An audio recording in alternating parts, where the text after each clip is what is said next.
My nephew pointed at my daughter and said, "Grandma says you don't belong here." Everyone laughed. I smiled, grabbed her hand, and walked out that night. Dad messaged, "Rent transfer tomorrow." I typed, "Figure it out." By morning, one message hit the group chat, and the panic began. Growing up, I was the golden child. Star athlete, full scholarship, first in the family to graduate college. My parents bragged about me at every gathering. When I landed my tech job making 6 figures, I became their safety net. And I didn't mind. They'd sacrificed for me, so I sacrificed back. Then, I adopted Maya. She was 4, had been through 3 foster homes, and when she grabbed my hand at the adoption agency, something in me just knew. My family's reaction was careful, measured. "That's wonderful," Mom said with a tight smile. "It's just so sudden. Are you sure you're ready?" Diane chimed in at dinner. "I mean, adoption's great and all, but don't you think it's harder? You know, without the real connection?" Dad stayed quiet, but kept asking when I'd settle down with someone and have my own kids someday. The message was clear. Maya would always be different. Less than. We showed up to Thanksgiving at my parents' house. Maya wore her favorite yellow dress, excited to meet her cousins. My sister Diane was already there with her 3 kids, sprawled across the living room like they owned it. Mom barely glanced at us. "You're late. Food's getting cold." Halfway through dinner, my nephew Connor, age 9, stood up and pointed directly at Maya. "Grandma says you don't belong here because you're not real family." The table went silent. Then Diane laughed. My dad chuckled. My uncle smirked into his wine glass. Mom didn't even look up from her plate. Maya's face crumpled.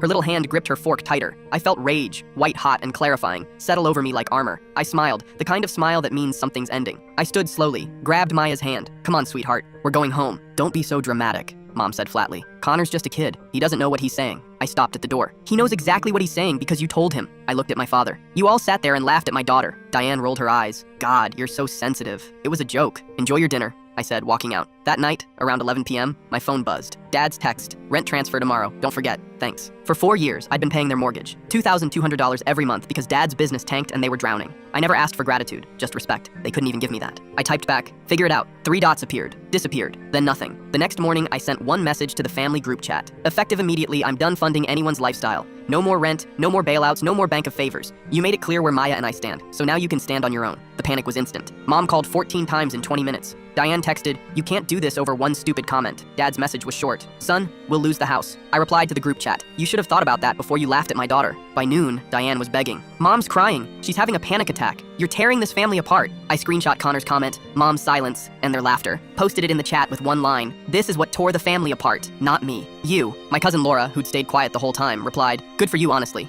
They've been using you for years." Within 48 hours, the consequences hit. Dad tried getting a loan, denied, too much debt. Diane asked her husband to help. He refused, said they'd enabled this. Long enough, Mom called my phone 67 times. I blocked her. 3 weeks later, they lost the house. Had to move into a smaller rental. Diane's kids couldn't understand why they had to downsize. Last week, Maya asked, "Why don't we see Grandma anymore?" I knelt down, held her face gently. "Because some people don't deserve to be in your life, even if they're family." She hugged me tight. "I'm glad I have you, Daddy. That's all the family I need." They chose cruelty. I chose my daughter. And I'd make that choice again every single time without hesitation.